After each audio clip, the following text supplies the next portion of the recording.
दोस्तों इस मूवी का नाम है एशेस इन द स्नो और ये मूवी 1941 के वर्ल्ड वॉर 2 के टाइम लिथुआनियन नाम की जगह के बारे में है। रशिया और सोवियत यूनियन को धोखेबाज ठहराने के बाद में बाल्टिक रीजन में सोवियत यूनियन ऑक्यूपेशन लागू कर दिया गया था, जब सोवियत संघ ने आधे से ज्यादा पूर्वी यूरोप पर जबरदस्ती कब्जा कर लिया था। लिथुआनिया भी उसी में से एक शहर था। फिर ये मूवी लेना और उसके फ्रेंड्स पर आ जाती है जो कि समंदर के किनारे खेल रहे थे। और फिर अगले दिन लेना अपने ड्राइंग स्कूल लेकर के गई और फिर उसी टाइम रेड आर्मी ने स्कूल के बाहर कब्जा करना शुरू कर दिया था। लेना फिर घर आकर और ड्राइंग करने लग गई, जहाँ पर उसके डैड कोस्टास घर आते हैं। लेना के घर में उसके डैड कोस्टास, मॉम एलिना और छोटा भाई जोनस था। लेना के पिता कोस्टास लेना के लिए एक नई ड्राइंग किट लेकर आए थे ताकि लेना एक समर आर्ट प्रोग्राम में जाने की तैयारियां कर सके। लेकिन लेना को ऐसा लगता था कि वो इतनी अच्छी ड्राइंग नहीं बना पाती कि वो उसे दिखाने के लिए स्कूल में ले जाए। लेकिन कोस्टस को अपनी बेटी पर पूरा भरोसा था और वो ये कहता है कि वो नहीं जानता कि कॉनोस जो कि ये प्रोग्राम ऑर्गेनाइज करवा रहा था उसके पास लेना को मरने का क्या कारण होगा। फिर सभी खाना खाने आते हैं, जहाँ पर जोनस ने लिथुआनिया की हालत के बारे में सबको अपनी चिंताएं बताना शुरू की क्योंकि रशिया उन पर कब्जा करने जा रहा था। सब इससे घबराने लगे तो कोस्टस ने घर में इस बारे में बात करने से मना कर दिया। और रात में एलिना कोस्टस से नाराज थी क्योंकि कोस्टस को अपने परिवार से ज्यादा शहर का ध्यान रखने की चिंता थी। वो ये भी कहता है कि लेना को कोनोस में जाने की झूठी उम्मीदें नहीं देना चाहिए क्योंकि लेना ड्राइंग के पीछे कुछ ज्यादा ही पागल है और उसे उस स्कूल में जाना है जो कि ज्यादा दिनों तक टिक नहीं पाएगा। फिर कोस्टस कहता है कि वो अपनी बेटी लेना को बढ़ावा देना बंद नहीं कर सकता और ना ही दूसरों की मदद करना, जिसके बाद में वो अपने घर से चला जाता है। फिर अगले दिन लेना जब घर से बाहर आती है तो देखती है कि रशियन सोल्जर्स रास्ते से लोगों को पकड़ कर ले जा रहे थे। फिर लेना अपने घर पर आती है जहाँ पर कॉनस से उसके लिए एक चिट्ठी आई हुई थी, जिसे देखने के बाद में लेना बहुत खुश थी। लेकिन उस चिट्ठी को खोलने के लिए उससे अपने डैड के घर आने तक का इंतजार करना था। लेकिन इस दिन कोस्टस अपने घर नहीं आता और फिर उसी रात लेना, उसके परिवार और आसपास के सभी लोगों को रशियन सोल्जर्स एनकेवीडी ने गिरफ्तार कर लिया और ट्रक्स में बिठाकर सभी को एक अनजानी जगह ले गए। एलिना ने बाकी लोगों को कोस्टस के बारे में पूछने की कोशिश की, लेकिन कोई कुछ नहीं जानता था और सभी को डर लग रहा था कि अब उन्हें यहाँ से कहीं पर ले जाकर मार दिया जाएगा। फिर सभी एक रेलवे स्टेशन पर आते हैं और सबको जबरदस्ती एक ट्रेन में बिठाया जाता है। जोनस को सोल्जर दूसरे डब्बे में बैठा रहे थे जहाँ पर सिर्फ लड़के थे, लेकिन एलेना ने एक सोल्जर केटजी को रिश्वत दी और जोनस को अपने साथ में अपने डब्बे में बिठा लिया। लोगों से भरे हुए इस डब्बे में लेना की मुलाकात ओना से होती है, जिसका बच्चा लगातार रो रहा था और वो चुप होने का नाम ही नहीं ले रहा था। फिर ट्रेन के चलने के कुछ देर के बाद में लेना के डब्बे में सोल्जर्स ने एंड्रियास नाम के एक लड़के को भी भेज दिया और लेना ने रात में एंड्रियास से अपने डैड को ढूंढने के लिए मदद मांगी, लेकिन एंड्रियास ने उसे ऐसा करने से मना कर दिया। फिर अगली सुबह सभी सोल्जर्स को अपनी अपनी जगह की ड्यूटीज बताते हुए कमांडर कामारोव ने बताया कि क्रेडजी यहाँ सबसे छोटा है, जिससे कि बाकी सभी लोगों को उसे यहाँ पर परेशान करने को मिल जाएगा। और यहाँ अंदर ट्रेन में लेना अपने परिवार के साथ बिताई हुई छुट्टियों के बारे में सोचने लग जाती है जब वे सभी पलंगा के बीच पर गए थे, इन सभी हालातों से अलग जिनमें वो अभी फंसी हुई है। फिर अगले सीन में लेना एंड्रियास और डब्बे के बाकी लोगों की ड्राइंग बना रही थी, जो कि एक आदमी ने देखा और उसने लेना को यहाँ पर हो रही सभी चीजों की ड्राइंग बनाते रहने के लिए कहा। फिर कुछ देर के बाद में सभी ये देखते हैं कि ओना के बच्चे की मौत हो गई थी, जिसके बाद में ट्रेन अपने अगले स्टेशन पर रुकती है जहाँ पर एलेना ने क्रेडजी से ओना के बच्चे को दफनाने को बोला, लेकिन क्रेडजी ने उसकी बात मानने से मना कर दिया और इसके बावजूद कुछ देर के बाद में उसे उसके सीनियर्स परेशान करने आ गए। अब एलेना के पास में कोई दूसरा रास्ता नहीं था और उसने ओना के बच्चे को लेकर ट्रेन से बाहर गिरा दिया ताकि ओना उसके मरे हुए बच्चे को लेकर ना बैठी रहे। फिर रात में एंड्रियास ने जोनस को जूरिट की कहानी सुनाई, जो कि समुद्र की रानी थी। जूरी एक जवान मछुआरे कैसिडिस के प्यार में पड़ गई थी और दोनों खुशी खुशी रहने लगे थे। लेकिन एक परक्यूनस नाम के तूफान के देवता ने उनका हीरो का महल गुस्से के कारण जला दिया क्योंकि उसे पता चला कि कैसिडिस अमर नहीं है। जिसके बाद में एंड्रियास ने जोनस को एक कांच का जैसा टुकड़ा दिया और ये कहा कि ये उसी महल का टुकड़ा है। वो ये भी कहता है कि जिसके पास भी ये होगा वो हमेशा खुश रहेगा। फिर जैसे तैसे 6 हफ्ते बीत जाते हैं। फिर ट्रेन अल्टाई गुलक पर आती है। अपने बच्चे की मौत के कारण ओना अभी भी बहुत दुखी थी और वो पागलों जैसे बर्ताव कर रही थी। और फिर उसके पागलों जैसे बर्ताव से कमांडर कारानो की नजर उस पर पड़ी, जिससे कि उसने सभी के सामने ओना को शूट करके मार डाला। फिर वहां के सोल्जर्स ने सभी को एक साथ नहाने के लिए कहा, जहां पर एक सोल्जर जवान लेना का फायदा उठाने के लिए आ गया, लेकिन क्रेटजी ने आकर उसे रोक दिया। जिसके बाद में कमांडर कामारोव ने सभी को अपने ऑफिस बुलाया और ये बताया कि वे सभी राजद्रोही है और इसीलिए उन्हें गिरफ्तार करके जिंदगी भर मजदूरी करने की सजा दी जा रही है।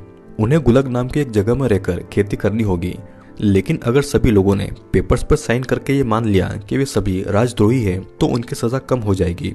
जिसके बाद में एलेना ने आकर सभी को अपनी जगह पर खड़े रहने के लिए कहा, लेकिन फिर जब कमांडर ने अपने आदमियों को ये ऑर्डर दिए कि वो किसी भी लोगों को न ही सोने दे और न ही आराम करने दे, तो फिर सभी कैदियों ने आगे आकर पेपर्स पर साइन कर दिए और फिर साइन करने के बाद में सभी कैदियों को एक बहुत ही गंदी जगह पर रहने के लिए भेज दिया। लेना और एलेना को खेत में आलू उगाने का काम दिया।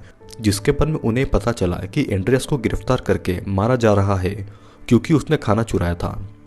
एलेना क्रेटजी से एंड्रियास के बारे में और खबर लेने आती है, लेकिन क्रेटजी अपने साथियों के साथ बैठा हुआ था तो उसने एलेना की बेइज्जती करके उसे वहां से भगा दिया क्योंकि वो अपने साथियों के सामने कैदियों के साथ में दोस्ती करते हुए नहीं देखा जाना चाहता था। और फिर हम देखते हैं कि कुछ देर के बाद में एंड्रियास को छोड़ दिया गया।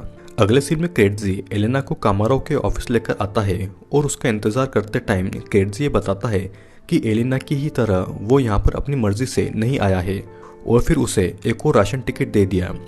जिसके बाद में उनकी मुलाकात कमांडर से हुई, जहाँ पर उन्होंने एलेना को उनके साथ ऑफिस में ट्रांसलेटर का काम करने को कहा, लेकिन एलेना ने ऐसा करने से मना कर दिया, जिससे कि कमांडर को गुस्सा आ गया क्योंकि एलेना उसके साथ में रहने के बजाय खेतों में काम करना ज्यादा पसंद करेगी। यहाँ पर खेत में लेना ने एक औरत को आलू चुराते हुए देखा और उसे लगा कि वो औरत उसकी मदद कर सकती है।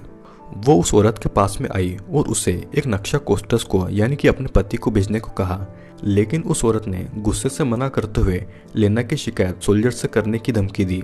फिर लेना वापस अपना काम करने आ गई, जहाँ पर उसे अपने एक दोस्त के साथ बिताए हुए दिन याद आने लगे जो कि बिल्कुल उसके डैड की ही तरह दूसरों की मदद करता था। फिर उस रात को एंड्रिया लेना के लिए चुपके से खाना और ड्राइंग का सामान लेकर उससे मिलने आया और दोनों ने पूरी रात एक साथ ही बिताई, जहाँ पर लेना ने उसे अपनी ड्राइंग्स और कोनास से आई हुई उसकी चिट्ठी दिखाई, जिसे देखकर एंड्रियास ये कहता है कि उसे पूरा भरोसा है कि कोनास ने उसे एक्सेप्ट कर लिया होगा। और फिर एंड्रियास लेना को किस करने की कोशिश करता है, लेकिन वो ऐसा नहीं कर पाता। जिसके बाद में दोनों ने ऐसे ही मिलते रहने का फैसला किया और वो अपनी अपनी जगह वापस आ गए। फिर कुछ टाइम के बाद एलेना को लेना और एंड्रियास की एक ड्राइंग मिली। उसने लेना को ये बताया कि ये ड्राइंग उससे उस दिन की याद दिलाते हैं जब वो पहली बार कोस्टस से मिली थी और उसे यकीन है कि कोस्टस उन्हें अभी भी ढूंढ रहा होगा। फिर अगली सुबह रशिया के एनकेवीडी सोल्जर्स उस दिन की खेती का हिसाब देख रहे थे और उन्हें पता चला कि ये रोज से कम है। एलिना ये बताती है कि सर्दियाँ आ रही हैं इसलिए फसल कम होगी, पर कमांडर को उस पर भरोसा नहीं था और फिर उसने एक एक करके सबकी तलाशी ली और फिर उसे उस औरत के पास से आलू मिले जिसे लेना ने चोरी करते हुए देख लिया था। और पकड़े जाते ही उस औरत ने कमांडर से लेना की शिकायत करना शुरू कर दी और झूठ बोलने लगी, पर उसकी बातों को कमांडर ने अनसुना कर दिया और कैटसी से बस उस औरत को मार देने के लिए कहा। जिसके बाद बाकी सभी को उस दिन का खाना देने से मना कर दिया गया। फिर देखते ही देखते समय बीतता जाता है और 1942 की ठंड आ जाती है। हम देखते हैं कि कमांडर ने लेना को अपने ऑफिस उसकी एक अच्छी सी ड्राइंग बनाने के लिए बुलाया, लेकिन लेना का अपनी भावना पर बिल्कुल भी काबू नहीं था और इसीलिए उसने उसकी एक अच्छी पेंटिंग बनाने के बजाय उसने कमांडर का असली रूप अपनी ड्राइंग में बना दिया, जो कि एक राक्षस जैसा दिखाई देता है। जिसे देखने के बाद कमांडर ने गुस्सा होकर लेना के घर की तलाशी ली और उसने लेना के सामने ही उसकी सारी ड्राइंग्स जला दी। अब धीरे धीरे समय बीतता है और क्रिसमस का दिन आ गया था और जोनस ने लेना को आग में जलने से बची हुई उसकी डेट की फोटो दे दी।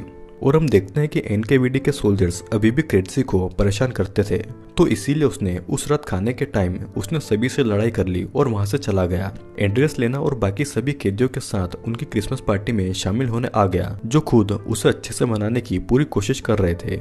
और खाने के बाद लेना ने आखिरकार एंड्रियास को पहली बार किस किया। फिर क्रेटजी एलेना से मिलने आया, जो कि कमरे में अकेली थी, और उसने एलेना को बताया कि उसके पति कोस्टस को उन सभी की गिरफ्तारी के कुछ ही दिनों के बाद में रशियन सोल्जर्स ने मार दिया। अब हम देखते हैं कि क्रेटजी को एलेना पसंद थी, तो उसने मौके का फायदा उठाया और वो एलेना के साथ इंटीमेट होने आ गया, लेकिन एलेना ने उसे ऐसा करने से मना कर दिया, जिससे कि क्रेटजी उसके साथ में जबरदस्ती सेक्स करने लग गया। जिस पर एलेना ने उससे ये कहा कि वो उसकी बॉडी के साथ में कुछ भी कर सकता है, लेकिन उसे कभी नहीं पा सकता। और इस बात से शर्मिंदा होकर वो एलेना को छोड़कर वहां से चला गया। जिसके बाद में एलेना अपने पति कोस्टेस की मौत पर रोने लगी थी। फिर बाहर आते ही क्रेटजी को फिर से उसके सीनियर्स ने परेशान करना शुरू कर दिया, जिससे कि गुस्सा होकर क्रेटजी ने एक सोल्जर का बहुत मारा। और फिर कुछ देर के बाद में कमांडर कमाराव ने क्रेटजी को बुलाया और बताया कि उसे प्रमोट करके कमांडर बना दिया गया है और उसे गुल्लक के कुछ लोगों को लेकर अपना खुद का इलाका बनाना पड़ेगा। क्रेटजी के हिस्से में लेना और उसका परिवार भी शामिल था, जिन्हें मिलकर एक ऐसी बर्फीली जगह भेज दिया गया जहाँ पर कोई नहीं जाता। फिर उसे और सभी कैदियों को तुरंत शिप में भरकर उस आइलैंड पर भेज दिया गया। फिर सभी ने वहां पर पहुंचकर यह देखा कि ये जगह उनकी पुरानी जगह से बहुत ज़्यादा मुश्किल है और बहुत ही ज़्यादा खराब है। एक कैदी ने लेना और उसके परिवार को अपने साथ उसी शिप में छुपकर भाग चलने के लिए पूछा, क्योंकि यहाँ पर रहने पर सर्दियों से पहले ही उनकी मौत हो जाएगी। लेकिन लेना ने उसे साफ मना कर दिया और फिर कुछ देर के बाद में वो कैदी जल्दी ही पकड़ी गई, जिसे कमांडर क्रेटजी ने तुरंत मार देने के ऑर्डर दे दिए। फिर जैसे तैसे समय और बीतता गया और 1943 की सर्दियाँ आ गई थी और उस आइलैंड पर रहने वाला हर इंसान किसी न किसी बीमारी का शिकार होने लग गया था। एलिना उनमें से थी जो कि बहुत ही ज़्यादा बीमार थी और वो मरीजों के कमरे में थी, जहाँ पर क्रेटजी ने उसे ढूंढ लिया। एलिना ने उससे कहा कि जब वो मर जाएगी तो क्रेटजी उसके बच्चों को ज़्यादा परेशान न करे। और लेना ने क्रेटजी को एलिना से बात करते हुए देख लिया और वहाँ से भगा दिया। फिर एलिना ने अपनी बेटी लेना को उसके डैड के मरने के बारे में सच्चाई बता दी कि कोस्टेस कुछ डॉक्यूमेंट्स को चुराते हुए पकड़ गए थे, जिससे कि वो उनकी और उनके जैसे कई लोगों की सोवियत ऑक्यूपेशन से पहले लिथुआनिया से बाहर निकल जाने में मदद करने वाला था। उसने लेना से एक वादा लिया कि वो जोनस को ये बात सही टाइम आने पर बताएगी और ये कहा कि अब उसे खुद पर भरोसा रखना पड़ेगा, क्योंकि वो भी अपने पिता की ही तरह एक बहादुर लड़की है। फिर हमें देखते हैं कि लेना कोनोस की चिट्ठी, जो कि उसने अपने पिता के सामने खोलनी चाहिए थी, एलिना और जोनस के सामने खोली और देखकर खुश हो गई। लेकिन ये खुशी ज्यादा देर तक नहीं रह पाई, क्योंकि एलिना की मौत हो गई थी और लेना की खुशी अब गम में बदल गई थी। और फिर गुस्से में लेना वहां से बाहर आई और कमांडर क्रेटजी के ऑफिस में आकर और वो उसे सभी को फिर से गुलाग जैसी जगह पर ले जाने को कहने लगी। फिर क्रेटजी लेना को भी उसका रेप करने की धमकी देता है, जैसा कि उसने उसकी माँ के साथ किया था।